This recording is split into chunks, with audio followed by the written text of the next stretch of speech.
In one of the world's largest king penguin colonies, chicks must be able to make it through the winter without food. This chick can expect one of three fates: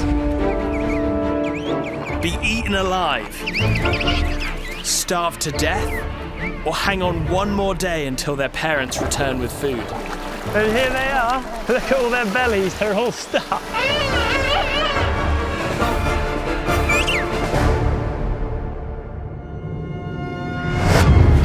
How is it possible that life can come back from the dead? The island of South Georgia was the scene of one of the worst wildlife massacres in history. Species driven to near extinction, the whaling stations were abandoned. This is an awe-inspiring story of how, if given the chance, nature can bounce back on a scale you're not going to believe. My name's Bertie Gregory and I'm a National Geographic wildlife filmmaker. This is Resurrection Island.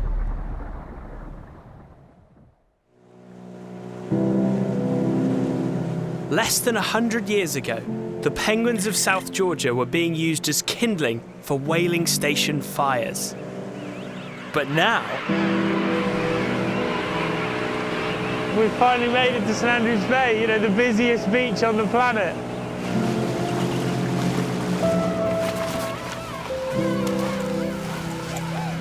It's funny, when you read about king penguins on paper, you know, you read they dive to 300 meters, 1,000 feet in some of the roughest ocean in the world. And then they come back to here, this kind of blizzard, snow-covered mountainous island to breed. And you meet them and they're just totally unfazed. Hello. some of these adults might not have set foot on land for 5 months to see their chicks. And with a belly full of fish, that's no easy task.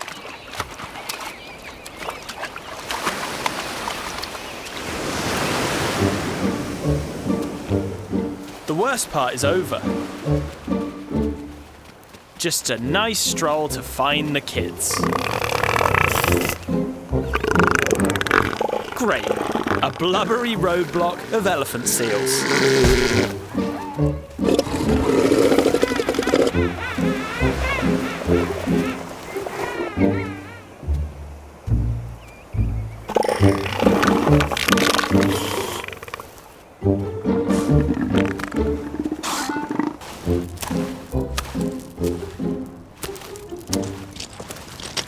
You ready? Ready. Here we go. Oh.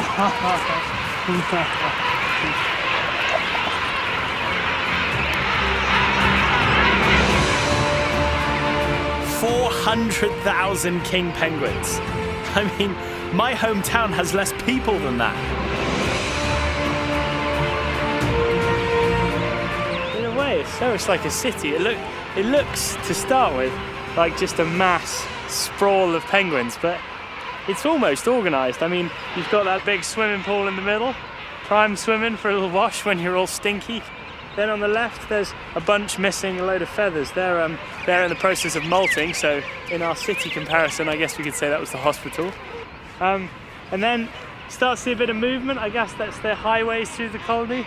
And then the biggest supermarket in the world, packed full of lanternfish, which is their primary prey here. But my favourite part is the creche.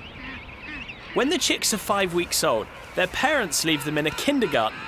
Food becomes scarce during the winter, so both of the parents have to go out into the open ocean to hunt.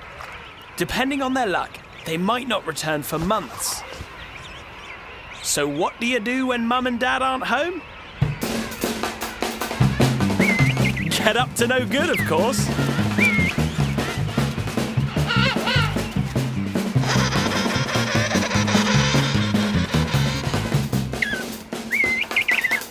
They just have the most amazing fluffy coats. I think with good reason. The adults take over a year to raise the chick, so the chick has to sit here during the austral, the Antarctic winter. So imagine sitting here in blizzards and ice and snow, waiting for mum and dad to bring you food. I mean, I can't feel my fingers, so I kind of wish I was in his coat right now. The parents' absence and the brutal weather conditions make the chicks vulnerable. And that's what the giant petrels are here for.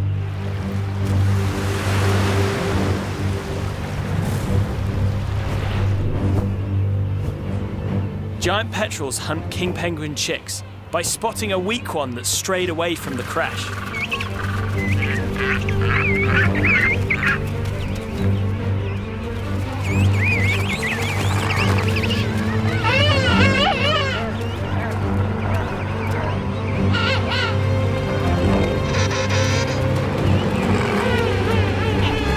Luckily this time, they have strength in numbers, and the giant petrel can't single one out.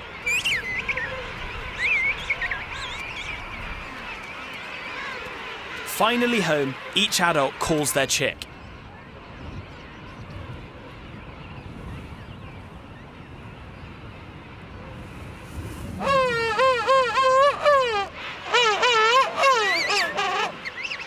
And then the chick's like, all right, enough with the showing off, now give me some food.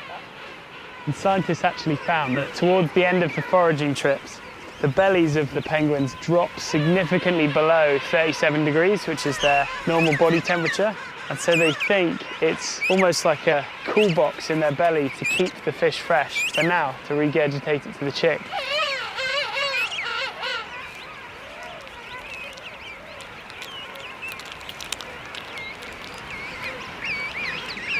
Oh, you totally saw the food come out. That's wicked. Slash a bit gross. Now that the chicks have had a few mouthsful, the adults need to go back to the ocean and start again. If only it were as easy as that. They must negotiate a long line of pecky adults protecting their eggs. Go, go, go, run, run, run, run, run. Peck, peck, peck, peck, peck. Oh, he's getting to the double. That's brilliant. What an awesome tactic. They must be paired together, and the one behind is using the one in front as a shield. The front one's getting absolutely hammered, but the back one... Oh, actually, no, the back one's getting hammered too. It's a rubbish tactic.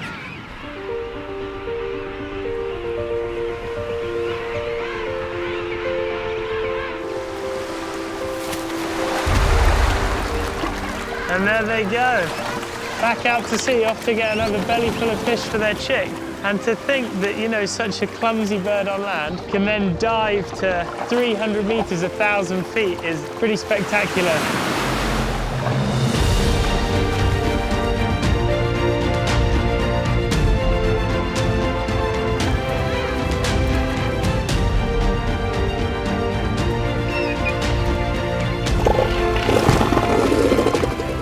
This place is just unbelievable. In 1925, just 1,100 king penguins were counted here. And now, there are over 400,000. This is what happens when environmental conditions are right and you protect a place. And if this isn't justification for looking after wild places, then I do not know what is.